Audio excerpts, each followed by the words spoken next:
kick it off on that. Whenever you're ready, brother. You good? All right. All right. We ready? All right, we're ready. Where we at? Where's the live? Oh, hold on. All right. False start. Oh, wait a minute. Sharing group.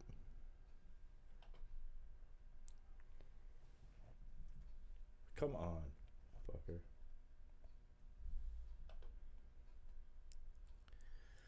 Waiting on that 3, 2, 1. Yeah, where's the go live thing? Is it an interactive right there? No. Did we ever think about whether or not we have audio on the old?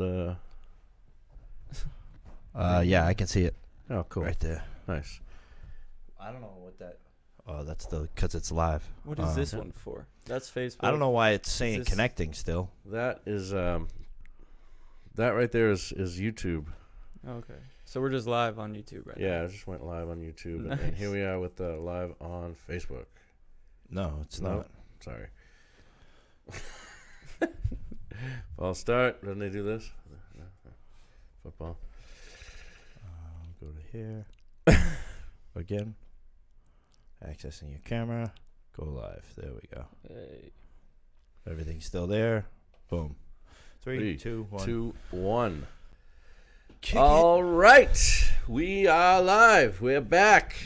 The Yes. Life on Life's Terms podcast, and It's been a while. It's been a while, Ooh. and you know, as far as 12-step programs go, they're not responsible for anything we say because we're not affiliated with them. But we Right. love them. And who are you? Oh, and I'm Tom Robinson, Junkbox. Yeah. Chris Mandeville. We are here at a New Way Recovery Center in Quincy, Mass. On Quincy Ave. Lots of resources down here if you're in recovery or looking to get involved in recovery. Shout out to the guy who made my coffee tonight. Sorry about the misunderstanding, brother. Struggle is real. Yeah. Super lazy with it.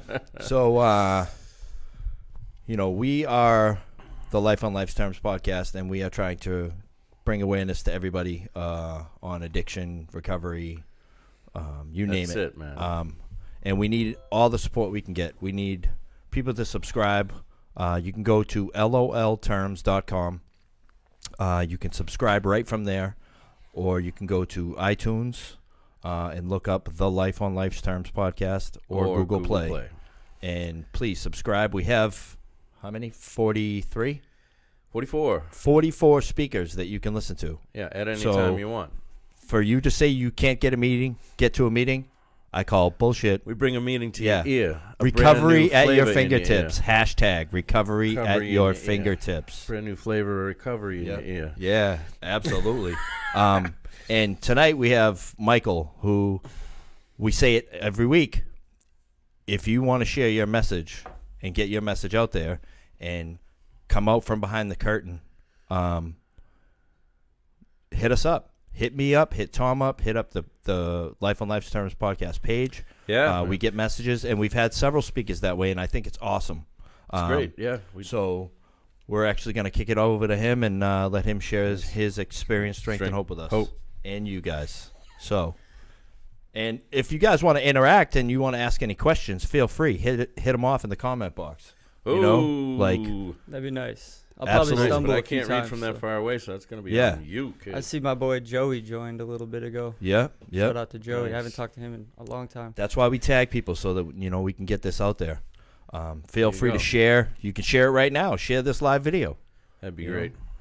All All right. So, right. anyway. So, Okay. So first and first, mostly, obviously, thank you very much for having me. absolutely. coming. Thank you for reaching out. Yeah. I always think that this is super weird. You know, I feel like I've butchered it a bunch of times going to talk at different treatment centers and whatnot. You know what I mean? Because like, what do I say for an hour? Like I was Yeah. a junkie, Yeah. and then I did the steps. Now I'm just sober. You know what I mean? It's like I feel like there's not much Yeah. to it, but Well, yeah. I mean, you could wrap that up with anything. It's like that's like you know, when they say like, oh, he, you know, born in 1975, from 1975 to 2018, so it is a dash in the middle. Yeah. What'd you do in that dash? It's a quick summary. Yeah, right. Yeah. You know? Like I feel like we're already pretty much done. You know what I mean? No, we got a lot more. I got a lot more left in my dash. I'm ready to right. take my dash out there for a while. So I hear you. pretty much, I mean, it's my story is similar to so many others that I've heard. I was born into a super nice family, never wanted for anything. You know, my dad owns his own business, works super, super hard. My mom was great.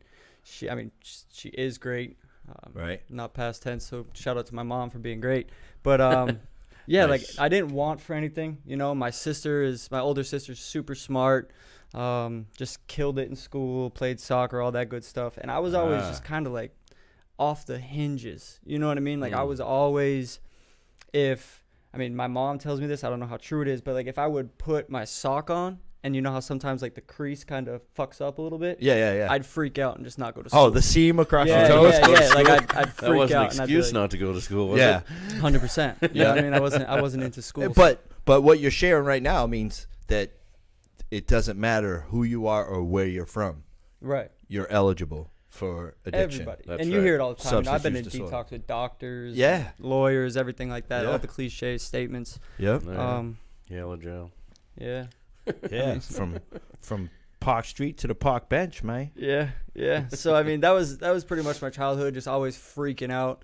Had to go to like anger management classes, and like the guy, his name was Dr. Korn. You know what I mean? And he was like, I was like 12, and then he like came out and had like a little stuffed turtle. And he was like, "Hey, Michael," like using the turtle. And I was like, "Dude, like what?" Like, you know what I mean? Like, you know, when you're 12, you think you're a man. And I was like, "Buddy, like, I don't need this stuffed turtle." If you heard my story, I had a kid at 13, so I thought I was a man. Yeah. So, Jesus. No stuffed turtle for you. no. No, definitely not. I'll leave that one alone. Yeah. Hey, so Couple jokes there. So this what you're talking about, this stark contrast between you and your sister, you know. So the sister was like, on what you're saying, you kind of put her on a pedestal, and maybe you were angry about not being as good or whatever at school. Or what, Well, I mean, off the record, I think I'm better, but like, no, I think it was more so she was living in order. She's always lived her life in order, and I'm just always in chaos. Yeah. You know, like I'm super. Still? Yeah, not so much now, but I love chaos. Like I love. I'm not sure having you a like to plan. dabble here and there still. Yeah, you know what I mean. Well, they Like, say like you say one of our needs is variety, Yeah. which is like the companion or whatever to security. So you need security, but you want variety too. So you need, like, you know what I mean? Yeah, you got to mix it up. you have to, and like Yeah. I don't know. I'm not a man of routine. But no, there was definitely some resentment there, as you know how we are. There was just endless resentment with me. So so carry on. Now I get into high school, you know, and I was like, I wasn't cool because I was like 5 feet tall, but I wasn't like, I didn't get bullied, you know. Yeah. So like I kind of just went on, had friends or whatever. I was like doing super bad in school, and then I started smoking weed, and I hated it, but it was better than being sober. You hated the weed? Hated the weed. At first, you know what I mean? Because I Wow. got super paranoid. But you felt better than being in your own skin. 1,000,000%. Yeah. 1,000,000%. So you smoked it just because it was available? I smoked it because I wanted to be cool, man. Yeah. Like, I wasn't good. I wasn't like overly good at sports, you know. So I just wanted to have my own avenue. You know, I didn't play music or anything like that. Yep. So like I wasn't good in school. So like, what am I supposed to do? So fuck it, I'll just throw on a beanie and become the stoner kid. That's the identity we talk about. Yeah. Picking an identity. What age? It was April 19th, and I was 15. I smoked that day because I wanted to get high for 420. You know, because I heard you didn't get high the first time you smoked. So I was like, fuck it, like I'll smoke today, and then tomorrow I'll get A high. lot of thought process. Yeah, right? You know what I mean? I was You thought that obsessive shit about it. out. Hell yeah. I'm gonna hit it off the 19th so I can get that out the way. And then here we go, 420. Whoop. But joke's on me, though, Yeah. because I didn't get high the 20th either. Like, it took me like 20 times smoking weed before I got high. What kind of weed they got out there in I Mendon? mean, nah, man. I was smoking out of like a vitamin water bottle that I like burned a hole in the bottom. yeah. Like, You did tin the- foil on the top. Didn't inhale thing. Is that what it was? Yeah. So then I started treating it like I was coming up for air from the pool, and that's when I first got That's high. when Like you I was like, figured it out. yeah, that's where I Yeah, figured it right. out. I knew a girl who was like that. She didn't know how to sniff anything. Which She'd is- like And it would fall out of her nose. Yeah, and you're like, Let me get that. no. Yeah, I know how to that's do a it. disgrace, you know. Yeah, right. Anyway, sorry. No, it's all good. So that was the whole weed thing, and then shortly after, it's weird. I was the last one of all my friends to drink too. You know, like I was just super. I wanted to stay away from it. Late bloomer. Yeah, wicked late bloomer. Now, I mean, now, any signs of alcoholism or addiction, like in your family, like from extended family, uncles, or anything like that? Like everybody's got that crazy uncle. You know what I mean? well, For the you most see, part. it's real tough to say. My mom was adopted. Okay. So there's nothing. I mean, my family drinks and they love to drink. Don't get me wrong, but like my dad, he got open heart surgery and he just like he didn't have withdrawals or anything, and he's drank every day for as long But like He's a heavy drinker, like- but Yeah, not but he doesn't necessarily have heavy, that heavy thing. drinker. Yeah, he stopped If- for if Lent. ex- We're not even religious. if- He was like, I'm just gonna stop for Lent and like You know, just didn't drink. If a significant reason comes about, boom. You Yeah. can put it down. You're good. Right. Right. You know. Not they me. talk about that. That ain't me. Definitely not me. No. So yeah, so then I started drinking, and instantly I was like, yeah, for sure. You know what I mean? Like, this is where I need to be. And then obviously I found the pills and all that good stuff. Oh, So was it a pretty rapid progression? Yeah, so the weed and the alcohol were when I was 15. The first pill I did, I probably had just turned 16. So right at the start of the new year.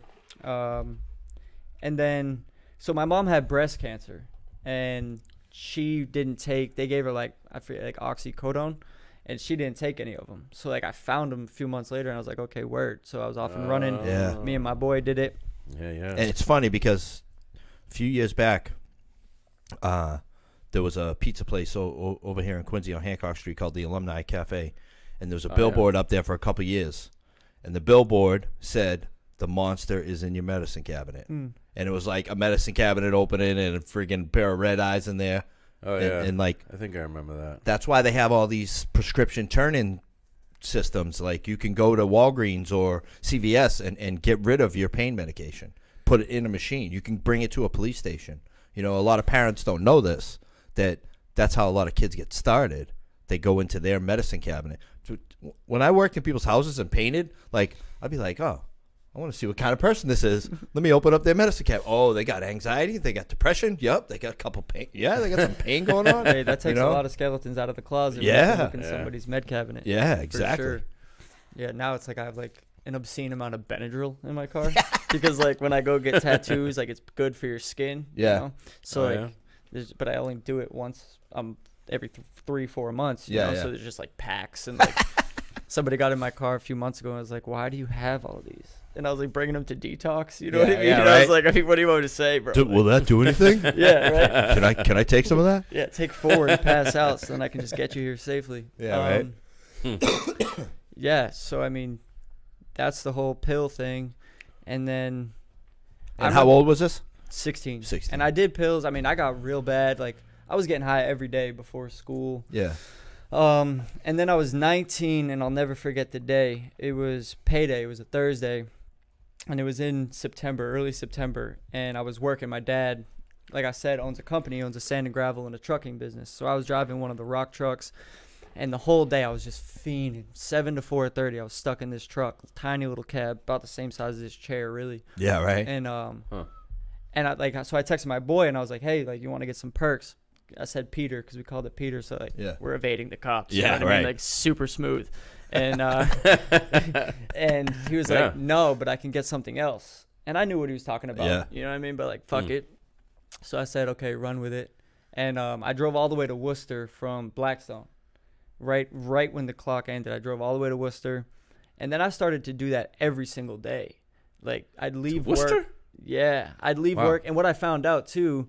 And I didn't find this out till like 2 years later when I was running on my own. But him and the girl that were getting it for me, they told me that it was $40 a bag, but it was $20 a bag. So they were getting two for one. Yeah, every time I'd get a bag, they'd get a bag, and I didn't know it. And I was like, Brilliant. "Oh, word, yeah, this is so much." I've got That's- a plan.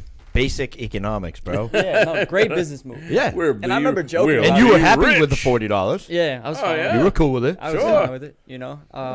But that's when it started getting super, super bad. So I sniffed that for 2 weeks, and then my boy that I was talking about, that we started doing the pills together. Everything I did was with him for my first time. It was the first time I smoked weed, everything. Yeah. And so I was bringing him to detox, and he said, it's funny. He was like, never shoot up, and you should stop doing this. But hey, here's the girl's number. You know what I mean? I was like, all right, like, yeah, for sure, buddy. So he was going to detox? Yeah.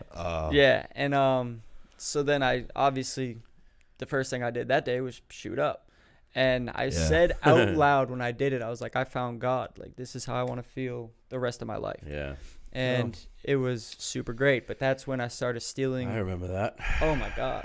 I don't think there's anyone out there that's done opiates or heroin that doesn't remember that first time. Oh, I think there's some people who remember it in a bad way. And yeah. They never did it again. And it's like, it's ugly, bro. Like at the time, I found God. Right. Like, oh my God. It's so bad because it hits you all at once. Yeah. It's like the contrast is an addiction in itself. And then and then it's a whole different animal. It morphs into something that's even worse. Oh yeah. Oh my God. Like it can get worse. Like bananas. Yeah. And that's a whole nother love affair in itself. Yeah. You know? Yeah, it's like my favorite part used to be when my blood would hit the needle. register. Yeah, and then I'd be like, this, because that was better, because once you push it in, how am I going to get high again? But right when you see that you're in there, I was like, oh, man, this is going to be the best 30 seconds of my life. What about the lead up to it when you're like jazzed, like super waiting jazzed? for the man, you got it. No, when you have it and it's in your pocket and it's like, it's so addicting. The whole process is so addicting. Yeah. And so destructive and usually fatal. Oh yeah. I ran around with a kid that as soon thing. as he got it in his hand, he threw up. As soon as he got it in his hand, Without taking it. Without taking it, it was just a mental. It would. I'd put it in his hand and be like, I gotta go.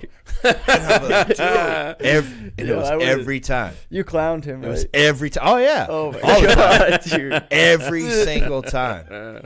Like, dude, what the fuck? It's funny, we our bodies, our physical bodies, are bags of chemicals. You know what I mean? And when you start putting in certain chemicals, you're gonna put it in there.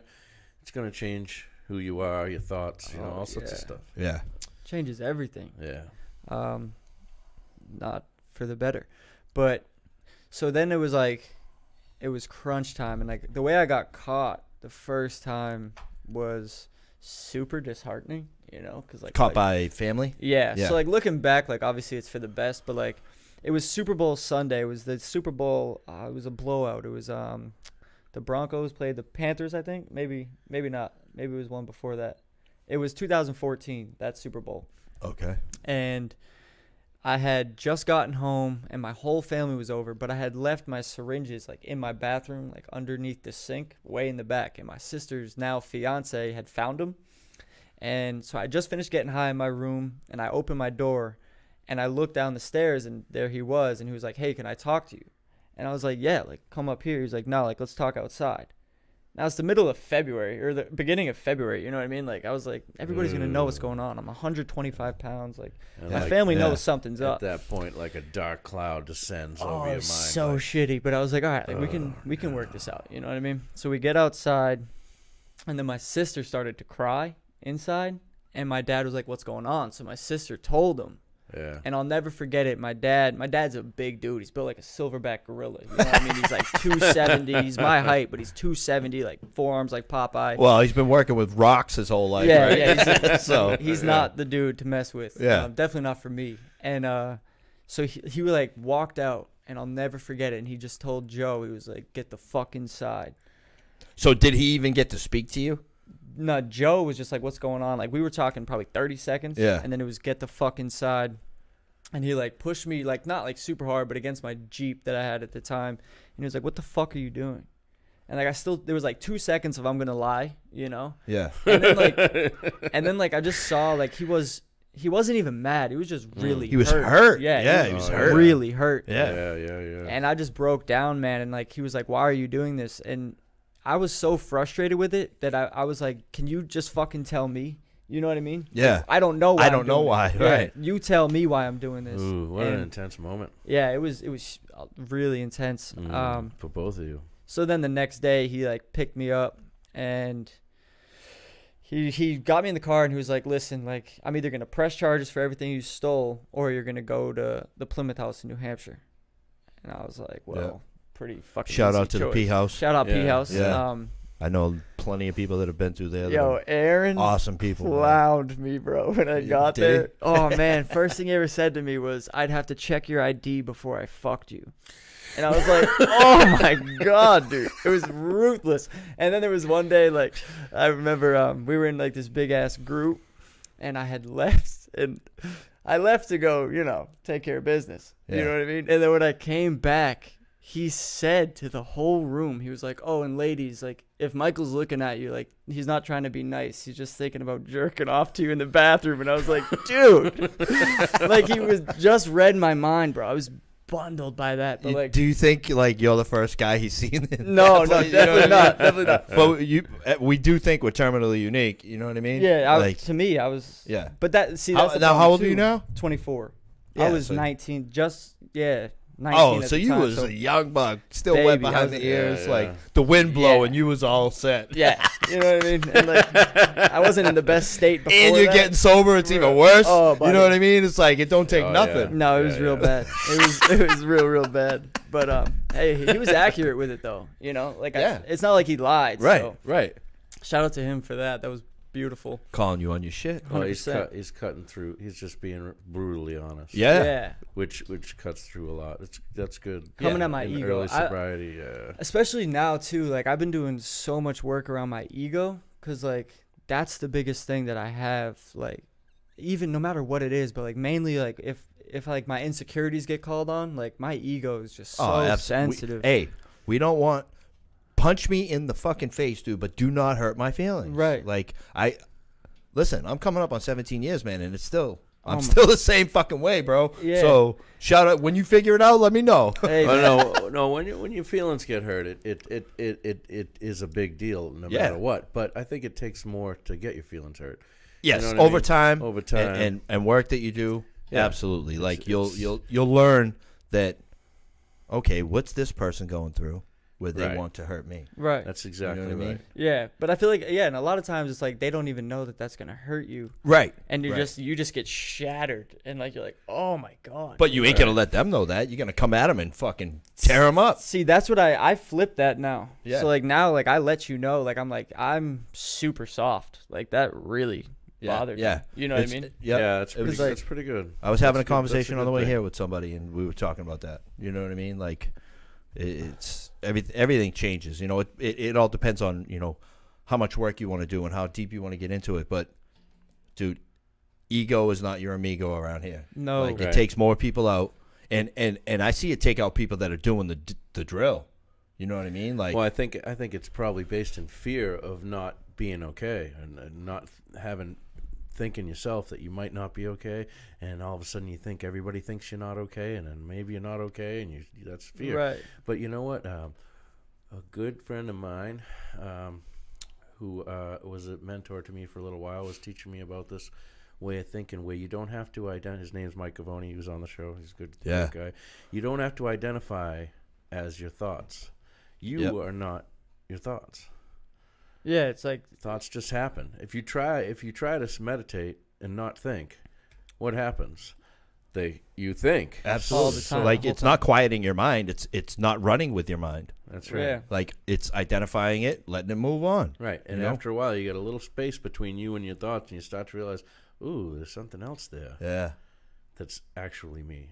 Yeah. And that's where like the real it took me 7 months to start really meditating, and like 3 weeks in I was like, why have I not been doing this? Yeah. So know? so now you're sober since you went to the P House. No. Oh, okay. No. So that was 2014. And then I had a girlfriend. She like became, you know that drill. Your She higher was- power? Yeah, she was God. And don't get me wrong, she was pretty great. You know what I mean? But like, I hear you. I don't know. I've been there. Yeah, I think A God time or was, two. was a little better. Or three. Yeah, or 4 or 5. Yeah. There right now. You know what I Yeah, mean? Whatever. And so then I relapsed, yada yada, and like I put that same rock truck over a 50-foot ledge.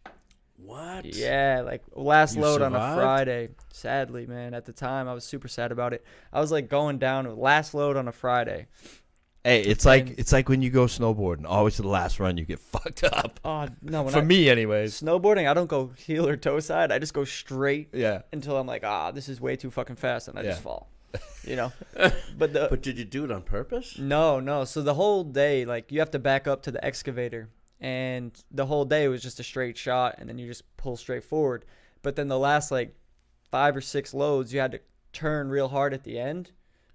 And then you were facing the ledge, so you had to start up and go to the right. So these are those big ass dump trucks that you see on Gold Rush. Yeah, big as fuck. Yeah, like, yeah. Bigger than the 10-wheelers. Yeah, huge.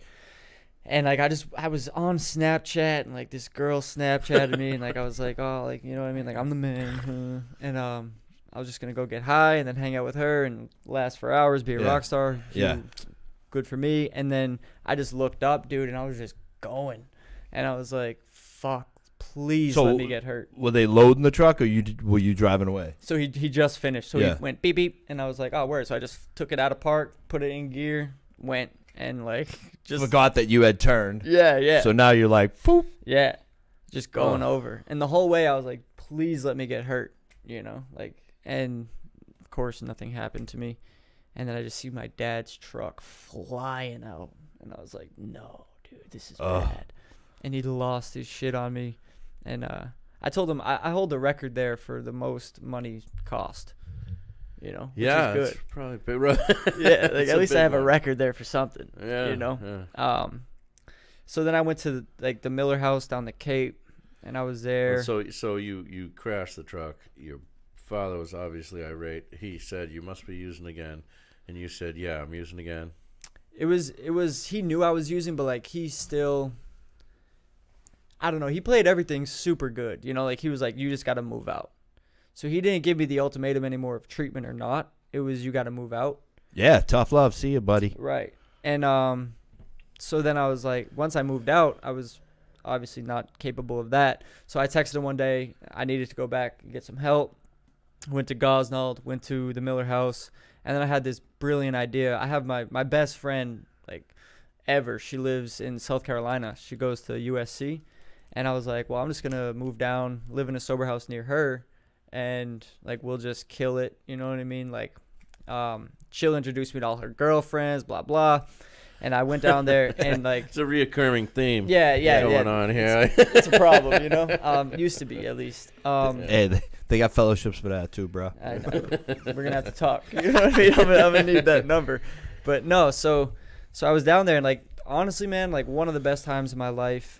Super small world. Like, I had ended up meeting her ex-boyfriend who, like, she didn't talk to anymore, and, like, I knew who he was after the fact, and, like, we became really close, and he did a lot for me, man. Like, he always made sure I was fed, always gave me a place to stay, did a lot for me. And then Halloween, I just did a hit and run, dude. It was, like, not in the right frame of mind, and I smashed this car. And I smashed this car, but like DUI or hit and run. So I just peeled off, and I turned myself in, did a night in jail, did some ass cocaine while I was there, and then texted my dad and said, listen, like, I'm gonna do this with or without you, but it's gonna be a lot easier if I have your help. And I went straight to detox, then to a sober house, and really started doing the steps. And that was up here or down? That was in Gosnold. I drove all the way up with my car apexed in, like, smoke from the hood. The hood latch was the only thing keeping it from coming up, you know. I was on Xanax and ecstasy. Had a few blunts the whole way home because my friend hooked me up with it. Like, one hell of a ride. And then, I just started hammering the steps because the P house, I was like, okay, I know what to do. Right. So I just started killing them, and like, I was sponsoring people. I was like 84 days sober or something stupid.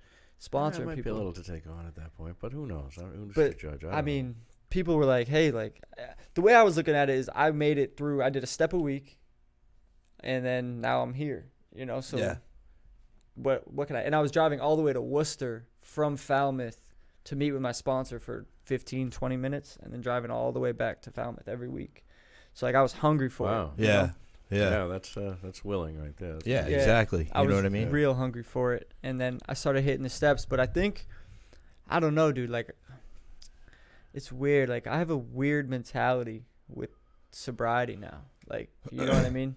Like, I don't know. I feel like young people, the meetings, they don't appeal to them. Like, young people don't want me to tell them, hey, like, I suggest hitting this meeting, or like, nobody wants to do that on a Friday night, but it's easier for the older guys to be like, hey, like, I'll go have some coffee. Young kids just don't listen to that. So like, I've really been working on trying to find a way to make being sober cool. You know what I mean? Because like, yeah, well, I understand what you're saying. It's tough to push that. I mean, but that's the thing, man. Like, a lot of young kids think that sobriety or recovery is boring. It ain't if you get involved. Right. Like, going to meetings, yes, that can get boring after a while. But there's so much more behind a meeting, like a service position, assemblies, conventions. Dude, some of the people I know, like the conventions that they've been to, I've seen videos, bro. Absolute insanity. And all these dudes are 100% sober. And they have a fucking blast. Well, you can have a blast in sobriety. But, however, I can relate, because I remember when I was, I think I was 26.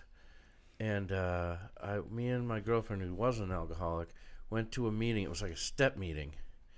And we sat down, and it was like old guys and guys and the middle-aged guys and stuff, and I think there was some girls there or women there, and it just felt so foreign. It just felt so I felt so out of place.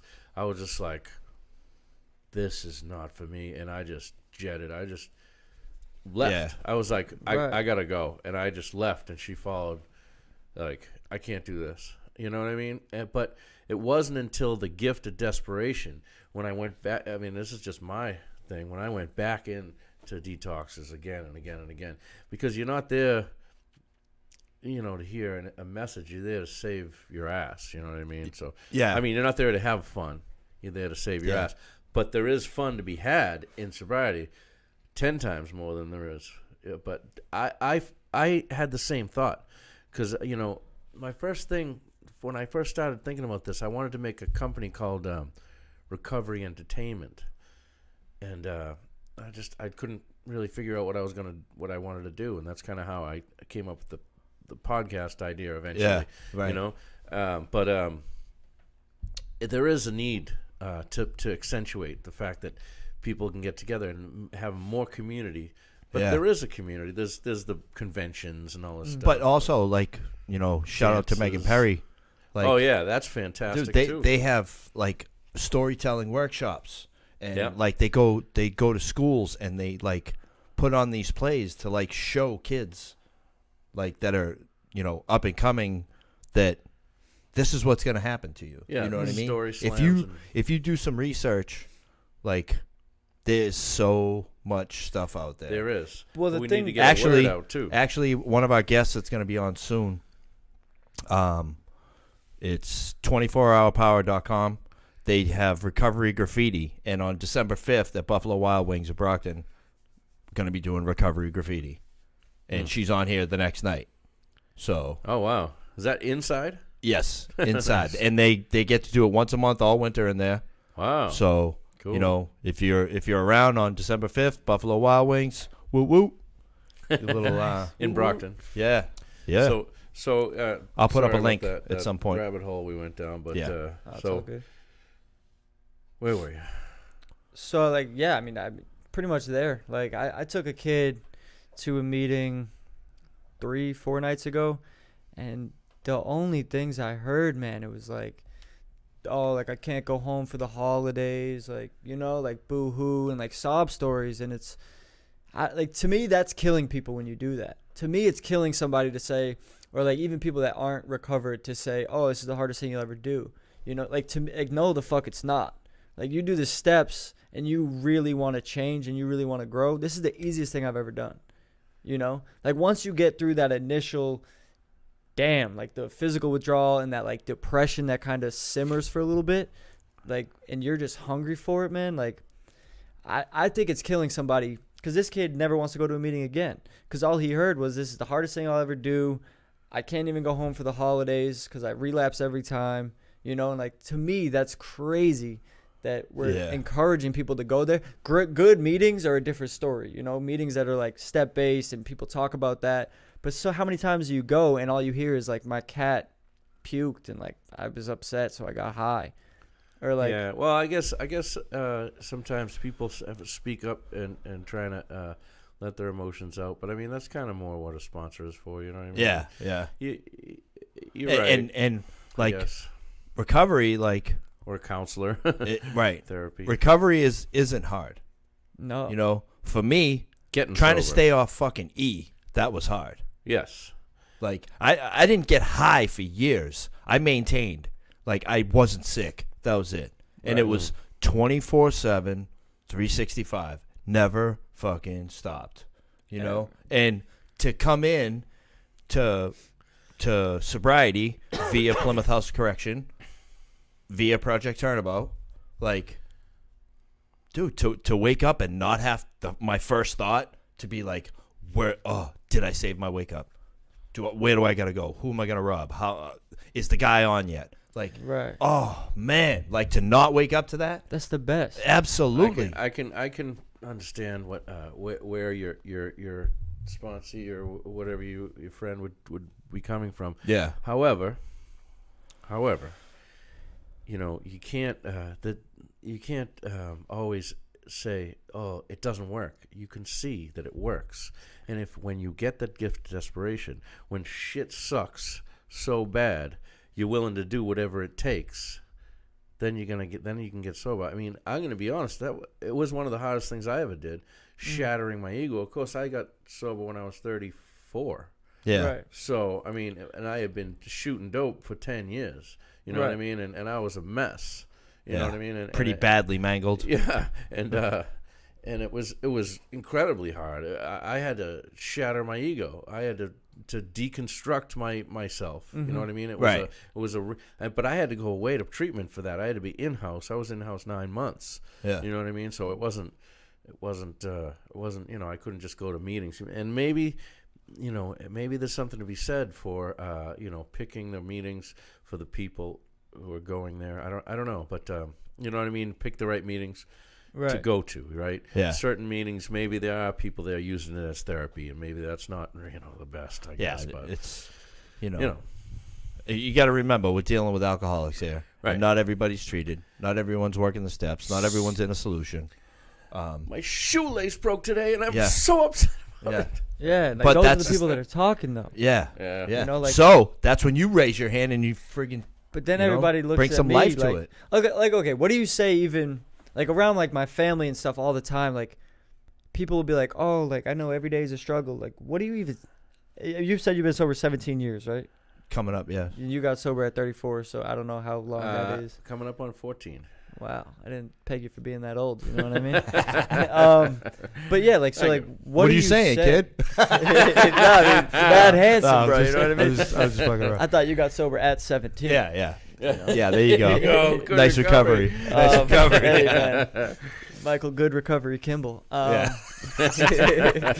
But no, like, what do you say when somebody's like, "Oh, like, I know every day's a choice, every day's a struggle," because like I'm just, like, do you So still is go that with is it? that your family that's saying this? Family or like people that are out and about? Like, it's weird. I don't even. So tell them the truth, bro.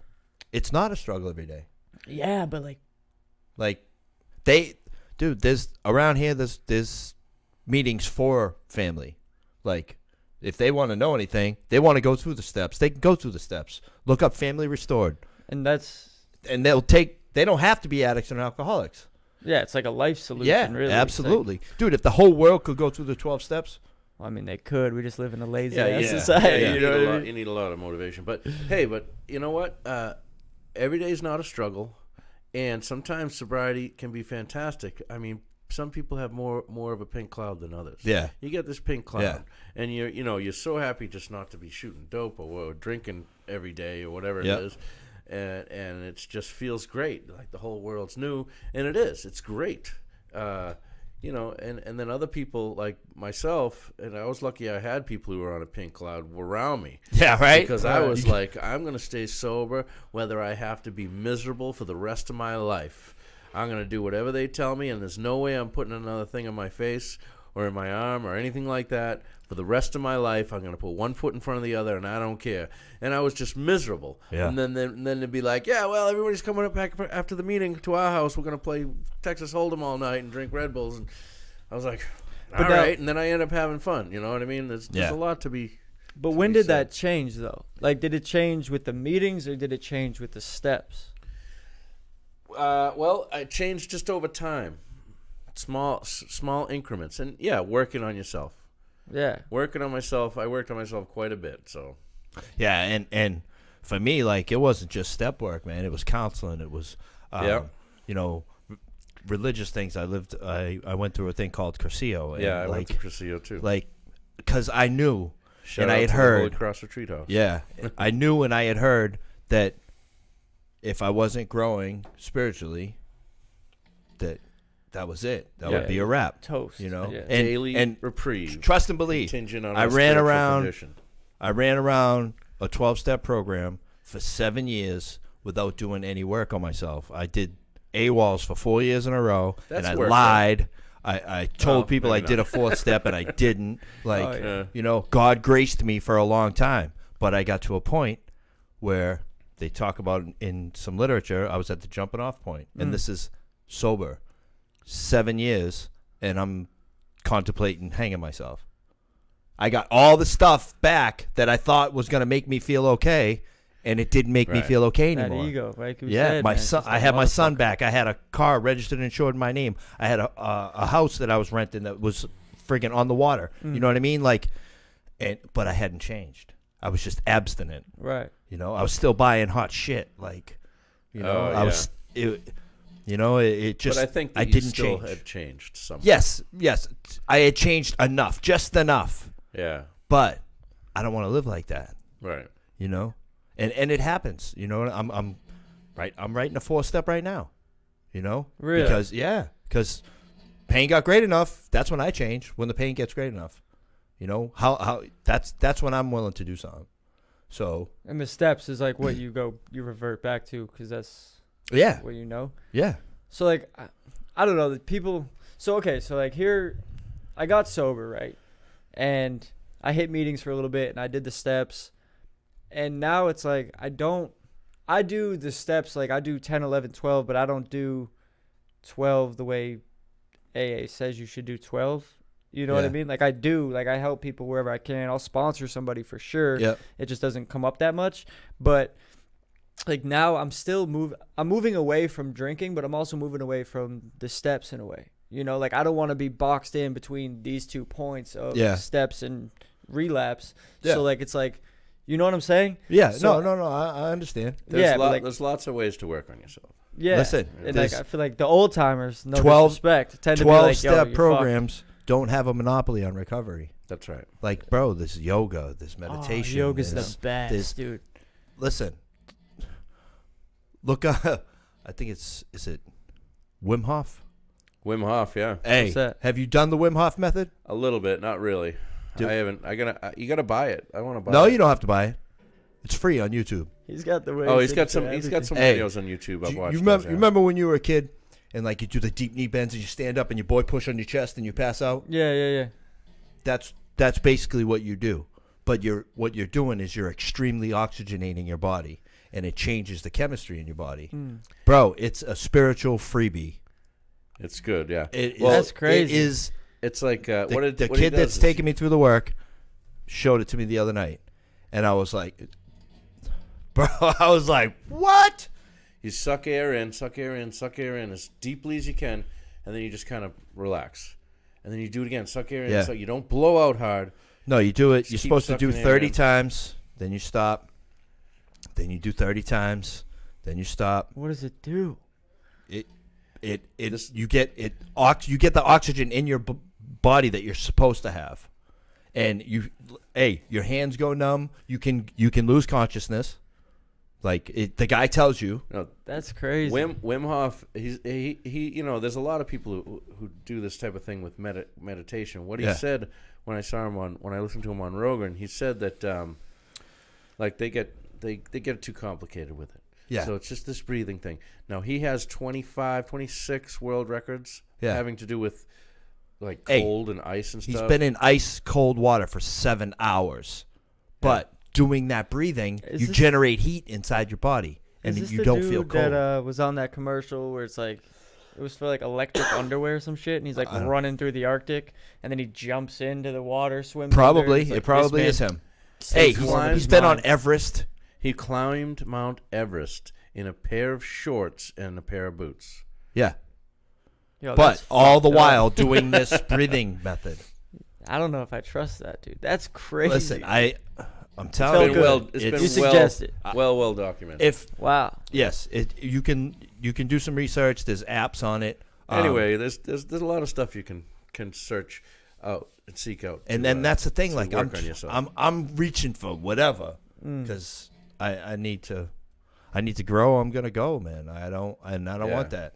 Yeah, you don't want that dash. No, I ain't ready for my dash, bro. Right, no. I'm not ready for the dash. Dash to end, yeah. Yeah. Hey, yeah, well, I'll tell you what, Mike Cavoni, like I mentioned earlier, he was fantastic to me, and in living in the moment, being present, mindfulness, unbelievable. Now, I'm not Buddhist, I'm Christian, but I'll tell you what, there's definitely something to that stuff, you know. And, absolutely. And you can just bliss out on that stuff. Yeah, it's super hard too. It's whole underratedly hard to keep it truly in the moment. Like not 2 seconds ago, not 2 seconds from now. That's right. Yeah. And that's the thing.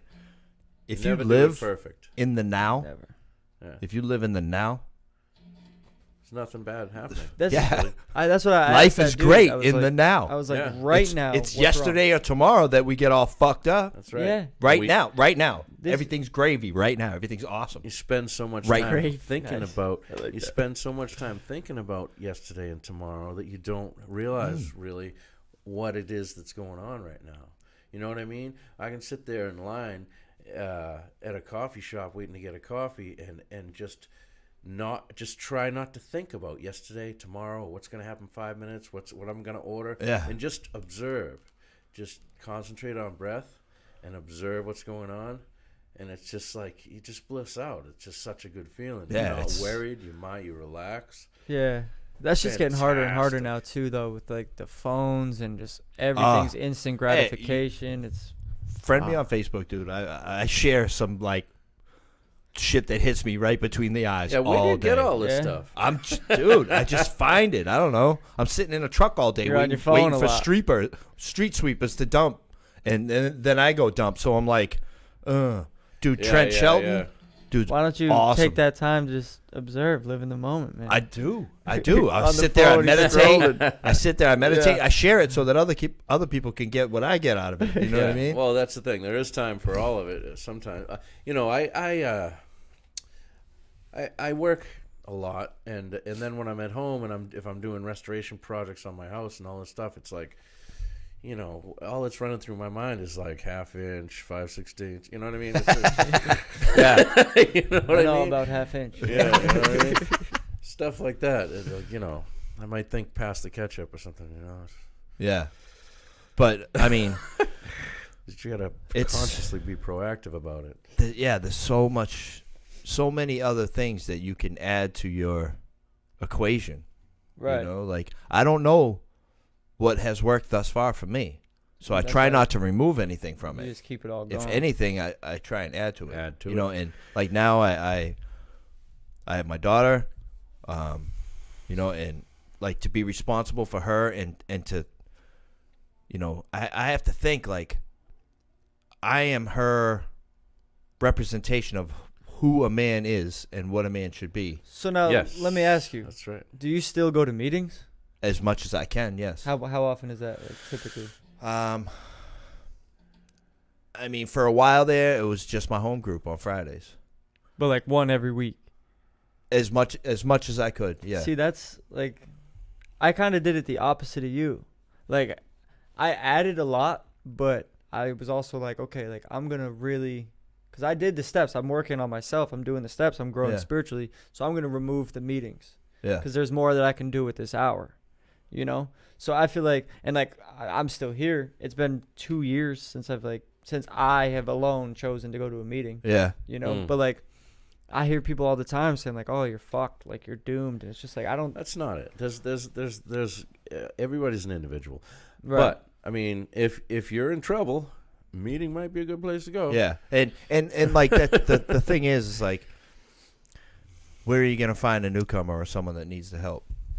Other than like, yeah, now we have social media, so it can make it easier. But like, where are you gonna be of service? But like, that's what my problem was, because I have slacked off in the meetings over the last 5 years or something like that, and I haven't gone to very many, and I miss them.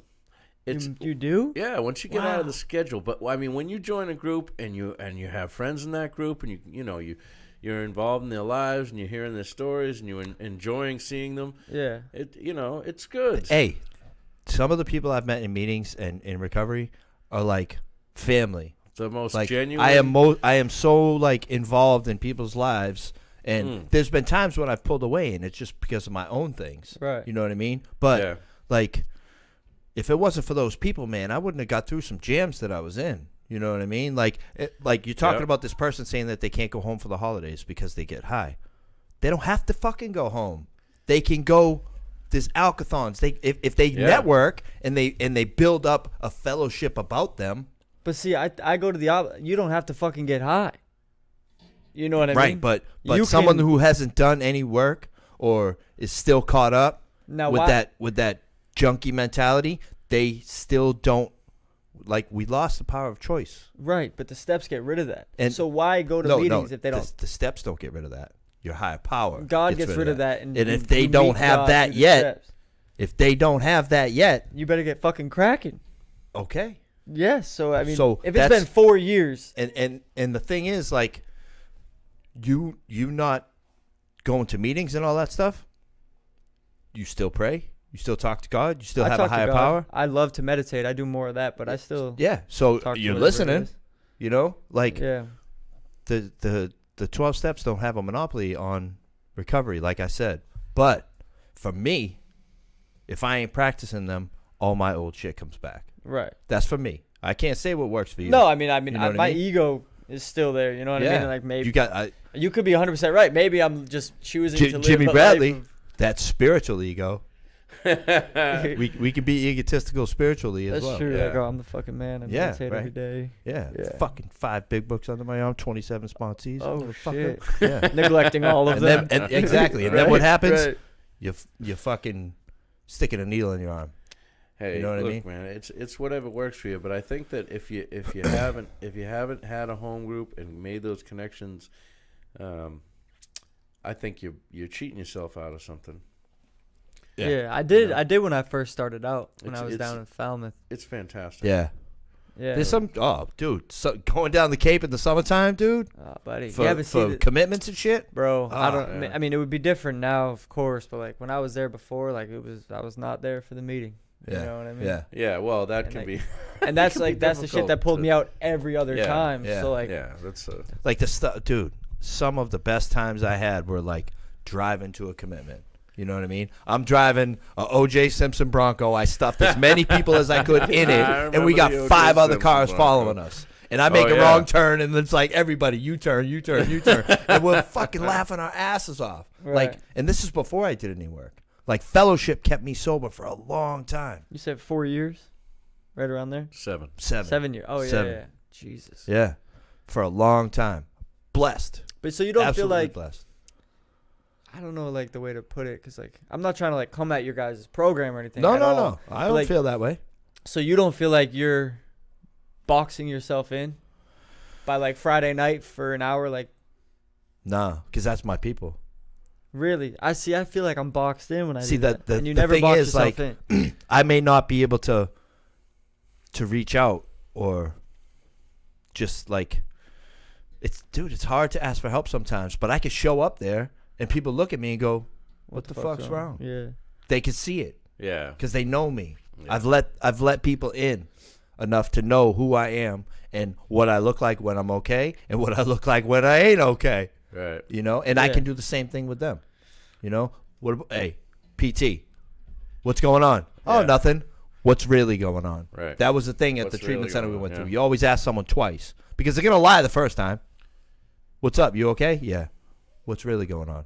And then you break through that little wall real quick, Right. and they're like, well, you know. Then that Yeah. opens up a sea of Yeah. everything else. Yeah. Yeah, that. I mean, there's definitely 1,000 different avenues. You know? Yeah, I've we're seen talking about everything two different things. We're talking about growth or acute, like growth as if it, you're going to the gym, or acute like I'm in the back of an ambulance. You know, in Yeah. comparison to like, and you're talking about a treatment program, you're in the back of the ambulance. Even a year sober, you're still in the back of the ambulance. You know what I mean? You got to do whatever you can to save your to life. claw and grapple. Yeah, I agree with that. Because you could die, and that's why they say go 90 and 90, 30 and 30, 60 and 60, or go on to further treatment. You get out of detox, go on to further treatment. I Get think in a that sober house, that's whatever. shit. All that Sober stuff. houses, aftercare, like sponsors, shit like that save lives Oh, for yeah. sure. But you know what I mean? in the maintenance phase of my development, I had to learn to deal with emotions. I learned to sit with myself. I had to learn to accept myself, love myself. And that's an ongoing process. It's Yeah. a huge ongoing process. Yeah. Is to love yourself because when you you can respect yourself just by doing the next right thing for long enough. Eventually, you're going to start respecting yourself. Right. And then you got to love yourself. There's like the inner you that's that child back when you were feeling less than your sister and you were acting out. There's that, and I have my thing.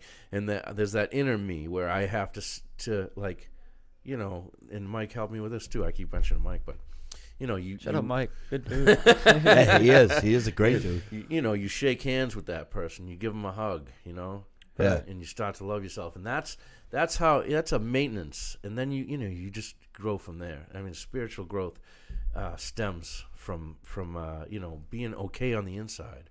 Yeah. And then letting And that's outward to other people. and that's where it has to start, on the inside. Everything That's right. comes from It the has inside. to. Everything. Because listen, I've done it. Like, I shared a video on it today, and it was this female. She was a monk, and she was talking about love, and she's like, people Female don't monks? understand. They got those? People don't understand the difference between love and attachment. I've attached Yeah. myself to everyone. I've tried to use them to make me feel good. Yeah, oh, yeah. No, that That's ain't how not this love. shit works, man. That is not and, love. That's and right. like I said, I watched that video and I was like, fuck, I've been doing it wrong. I've been doing it wrong. Thinking that I love. For 34 years, she's been doing it wrong. Thinking that I love. When, like, no, there's motherfucking claw marks in what I think I love. So then what do you... Because I don't want to let it go. But then, okay, but then, like, when you truly love somebody, then they hurt you, and you're supposed to still love them, like, but you have to detach from them. Yeah, that's not saying that you can't love someone. So you can do detaching both from at the them. same time. So Yeah. I can be attached to you and I Detached can love with love. you. That's Yeah. like a Al-Anon thing. Yeah, and that's the thing. Like, Yeah. sometimes you have to. Because Right. they got to do what they got to do. You That's know? right. That's true. Sometimes. Like, I'm so codependent, and, like, if there's something out there, it's me. I'll tell you that right now. Yeah, I'm pretty codependent. Yeah. Like, I'm always, are you okay? Ba, ba, ba. You know what I mean? Yeah. I'm not okay. I Like, got to pay attention to other people so Yeah. that you don't have to pay attention to yourself. Exactly. And that's where I'm at now, man. It's like, Yeah, I got to take care of number one, man. I'm straight the other direction. I've been in relationships for almost 30 years straight. Jesus. Do you know... I don't even know what it's like to be with me. Do you know Tommy Rosen? Maybe. He runs or created Recovery 2.0. Mm-mm. He's a beast, dude. Like, super into yoga, all that good stuff. Where's he at? Get him on. Super good. Hit him dude. up. I'll hit him up. He's like real, Yeah. like a real. Like Like he's that- in California, I think. He's where he lives. We want all types of people on here. Yeah. Danielle Boland's a good person. I know to- Danielle. Yeah, I know her. she's a I met beast. her at YPR, Young Yeah. People in Recovery, with She's a beast. what's his name? Now I'm gonna feel like a jerk. Sorry, bro. But yeah, I watch her videos, dude. She's Yeah, She's so good she people, man. introduced me. Well, she had me go to this thing that Yeah. Tommy Rosen spoke at, and he talked about how within AJ, that's who it is. Shout out AJ, shout Yeah. out Mike, good dude. For the first 2 to 3 years of your sobriety, so many people relapse because of codependency. Oh, Like, yeah. that's where it is. Like, so once you get everything taken out, we get so codependent, and that's why we end up relapsing. Yeah. So like, I'm Some right of us there do. with you. I Yeah, never, for sure. I never really did. I am so the opposite direction. You're like Patrick Star under the rock.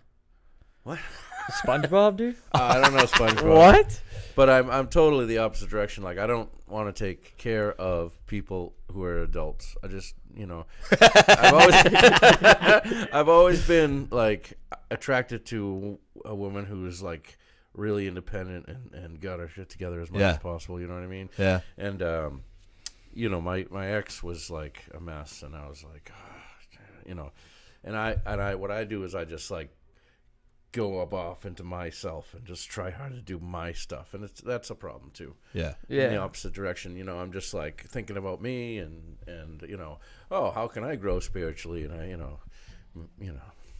just try to have a balance. Yeah. I hear you. But yeah, we're running up on that time.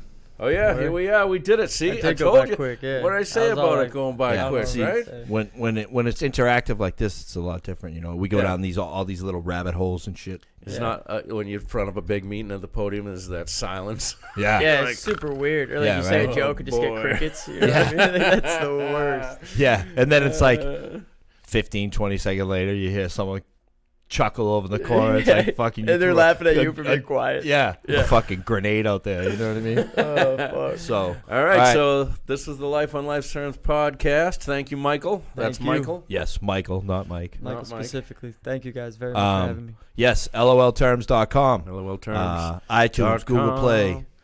Share this group. Please Add people share to it. this group. Yeah. If you want to come on, you want to share your experience, strength, and hope, hit us up. You want to just come on and talk shit, that's fine too. We got an Instagram page, but I don't know anything about it. I mean, we need to get I don't into think that. I do either. I mean, Yeah, I we can need to get into that. Yeah. start posting some shit for Yeah. you. Oh, So- yeah? Yeah, You're just hired. text Let's me do what it. you want. Yeah, don't hit make it. any Hit us money, up. No, that's fine. Pay in smiles. That's my It's service. been it's been a couple weeks. We had Thanksgiving and something happened with our guest the week before that. Yeah, but we're but- back. Yeah, so we'll be back until is Christmas on a Thursday too? No, that's on that's Tuesday, right? Tuesday, yeah. Yeah, so we good. All right, so that's it. Life on Cool. Life's Terms. Thanks for tuning in, everybody. We appreciate it. And download the audio podcast, please. Yes, absolutely. Yeah. All right. Subscribe. Peace. Peace.